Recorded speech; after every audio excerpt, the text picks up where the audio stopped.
warahmatullahi wabarakatuh. Waalaikumsalam warahmatullahi wabarakatuh. Apa kabar ibu-ibu kadar? Sehat. Alhamdulillah. Baik, kita hari ini akan melakukan pelatihan pengukuran faktor resiko penyakit tidak menular ya. Salah satunya yaitu pengukuran faktor resiko deteksi dini diabetes mellitus dengan cara pengukuran gula darah sewaktu. Ibu-ibu, penyakit tidak menular itu ada banyak ya. Yang pertama itu ada darah tinggi, kencing manis atau gula, lalu ada kanker, talasemia, asma dan lain-lain. Pada kesempatan kali ini kita akan melakukan deteksi dini diabetes mellitus atau kencing manis dengan cara mengukur gula darah.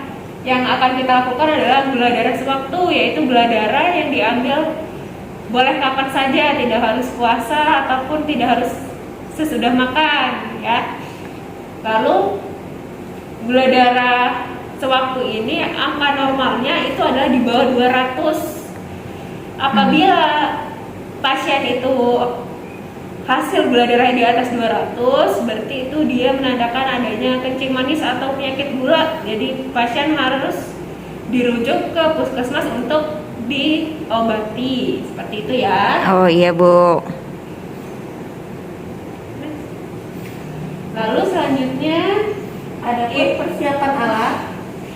ibu-ibu kader, nanti kita akan berikan alat-alat ini ya, alat untuk mengecek gula darah, yaitu ada glukometer, yaitu alat yang untuk mengecek gulanya, lalu ada stripnya, ada lancet atau jarumnya, dan perangkat lensing untuk mengeluarkan darah dari jari, ada alkohol, ada tisu, dan ada sarung tangan. Udah? Baik, pertama-tama kita pakai sarung tangannya terlebih dahulu agar tetap steril saat melakukan pemeriksaan ya ibu-ibu. Iya Bu. Iya Dok. Yang pertama kali digunakan adalah yang sebelah kanan, setelah itu yang sebelah kiri. Setelah itu kita akan mempersiapkan alat yang akan digunakan, yaitu yang pertama adalah jarum ya. Jarumnya ini dimasukkan ke dalam perangkat lensingnya seperti ini ya. Dimasukkan, lalu diputar, lalu ditarik. Nah, penutupnya sudah lepas, baru kita tutup. Lalu ini ada ukurannya, untuk kedalamannya ada 1 sampai 5. Biasanya pakai berapa Dok? Biasanya kita pakainya 4 atau 5. Oh iya. 3, 4 atau 5 tergantung ukuran jarinya ya. Iya Dok. Lalu ini alkohol swab untuk membersihkan atau mensterilkan jari si pasien. Kita buka saja. Lalu ini ada stripnya ya. Kita harus cek sampai dia hidup. Nah, sampai ada angkanya ya, sesuai dengan yang ada di botol. Dia 1383, 1383, berarti betul ya. Iya Dok. Lalu ini ada tisu untuk nanti mengelap darah pertama yang keluar ya. Oke, kita langsung saja mempraktekkan ya. Baik Ibu, kita akan melakukan pemeriksaan gula darah ya. Santai saja, jangan tegang ya. Pertama kali kita pijit-pijit agar darahnya mengumpul di ujung jari. Lalu kita bersihkan dengan alkohol. Tunggu sampai kering. Jika sudah kering, lalu kita tusuk. Nah, apabila sudah keluar darah yang pertama, kita lap dengan tisu. Lalu kemudian baru kita masukkan ke dalam alat. Sudah. Alkohol yang tadi kita oles, kita letakkan di jari. Minta pasien untuk menekan. Lalu kemudian kita membaca hasil dari gula darah pasien. Setelah hasil gula darahnya keluar, kita catat dan kita interpretasikan. Nah, ibu-ibu tadi udah dipraktekkan kan? Udah lihat kan tadi dokternya cara meriksa gula darahnya gimana? Kira-kira ibu-ibu kalau kita minta atau ada nggak ibu-ibu yang mau mencoba ngecek gula darah? Ada nggak Bu yang mau coba? Mumpung ada dokternya nih, nanti bisa diajarin langsung. Nggak ada? Ada nggak? Nggak. Nah, berarti udah paham nih. Atau ibu-ibu udah pernah ngecek di posyandunya masing-masing? Udah pernah dulu, mungkin udah pernah dilatih sama apa yang pemegang program PTM-nya? Sudah ya. Jadi ada yang mau nanya nggak ibu nih? Mumpung kita sebelum kita tutup, ibu-ibu ada yang mau nanya nggak? Kira-kira apa, Ada. Bu? Ya. Ini Bu, kalau untuk pemeriksaan gula darah itu harus setiap bulan atau harus setahun sekali Bu?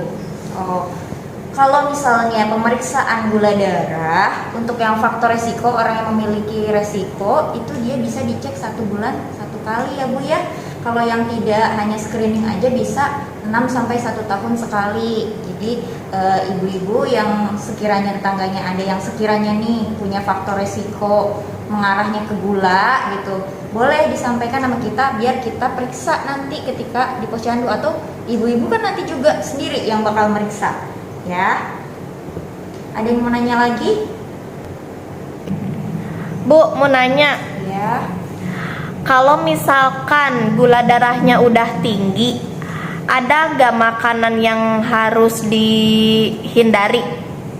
Oh, yang pertama-tama karena dia mungkin sudah terdeteksi tinggi, makanan yang harus hindari adalah makanan yang manis-manis ya. Kalau untuk gula bisa nasinya dikurangi atau diganti dengan karbohidrat yang lain, atau juga bisa dengan melakukan aktivitas fisik, atau bisa juga berobat. Nah, biasanya yang sudah tinggi itu sudah dianjurkan dirujuk ke puskesmas. Jadi nanti ibu-ibu kalau tetangganya ada yang gulanya tinggi, bisa dibawa ke sini atau bisa diinformasikan sama pasiennya ke puskesmas aja Bu. Kebetulan puskesmas kami menerima pasien BPJS.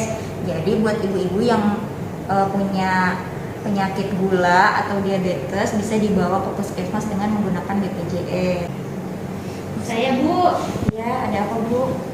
ini kan kita pakai jarum ya Bu ya, Ya. lalu pakai sarung tangan, itu boleh nggak dipakai untuk beberapa orang atau harus ganti setiap pasien?